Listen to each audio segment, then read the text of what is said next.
Hello बच्चों, आइए प्रश्न को पढ़ते हैं। 3 अंकों की कितनी संख्याएं 9 से विभाजित हैं? सबसे पहले हमें इस प्रश्न की मुख्य अवधारणा को समझना होगा। हम जानते हैं 3 अंकों की 9 से विभाजित संख्या पहली क्या होती है? पहली होती है हमारे पास 108।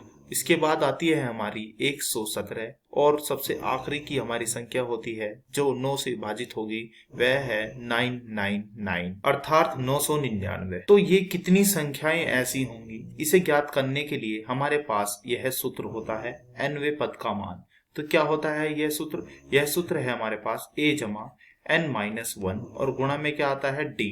यहाँ पर a क्या है? यहाँ a है हमारा प्रथम पद तथा यहाँ पर हमारा d क्या है? यहाँ पर d है हमारा सार्वांतर तथा यहाँ n क्या है? यहाँ n है हमारा पदों की संख्या जो हमें ज्ञात करनी है। यदि हमें इस श्रेणी का सार्वांतर ज्ञात करना हो तो हम कैसे ज्ञात करेंगे? यह सार्वांतर ज्ञात करने का हमारा सूत्र होता है T2 माइनस T1, यानी कि दूसरा पद माइनस प्रथम पद, या फिर ऐसे ज्ञात कर लो तीसरा पद माइनस में दूसरा पद। यह सभी मान एक जैसे आने चाहिए, तभी यह श्रेणी समांतर श्रेणी होगी। अब हम बढ़ते हैं प्रश्न को हल करने की ओर। सबसे पहले हमें इस श्रेणी को लिखना होगा। तो हमारे पास क्या श्रेणी आई? यह श्रेणी है हमारे पास 3 अंकों की संख्याएं जो 9 से विभाजित हो जाएंगी। तो सबसे पहली संख्या थी हमारे पास यहाँ पर 108। दूसरी क्या होगी? दूसरी हमारे पास होगी 117। तीसरी होगी हमारे पास 126 और सबसे आखिरी की हमारी होगी यहाँ पर 999। तो हमें आखिरी का पद यानी कि n वह पद मान लेते हैं, यह करना है। यह है हमारा 999, यानी कि यह है आखिरी पद यानी कि l।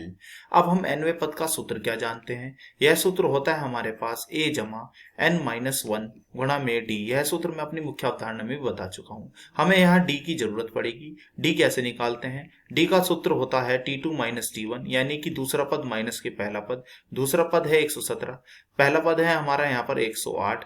तो यह घटाने पर क्या आएगा? यह घटाने पर आएगा 9। Tn कितना है हमारा यहाँ पर? Tn है हमारा यहाँ पर 999 बराबर a, यानी कि प्रथम पद है हमारा यहाँ पर 108, फिर जमा n हमें ज्ञात करना है माइनस का 1।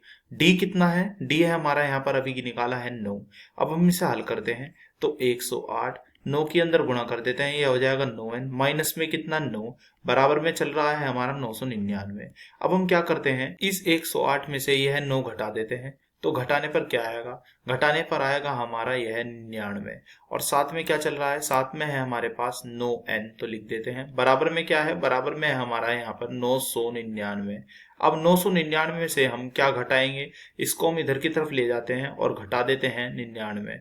तो यह क्या मिलेगा? यह हमें मिलेगा यानी कि 9n हमारा बराबर आएगा 999 से। जब हम 99 घटाएंगे तो यह आएगा हमारा 900। तो n का मान हमारे पास कितना आया? n का मान हमारा आया है यहाँ पर 900 बटे कितने 9, तो 9 एकम 9, 9 एकम 9, 0 0 ऐसे ही। तो n का मान आया है हमारा यहाँ पर 100। तो 3 अंकों की 100 संख्याएं ऐसी होंगी जो 9 से विभाजित होंगी। यही हमारे इस प्रश्न का उत्तर है। आशा करता हूँ यह प्रश्न आपको समझ में आया होगा। धन्यवाद।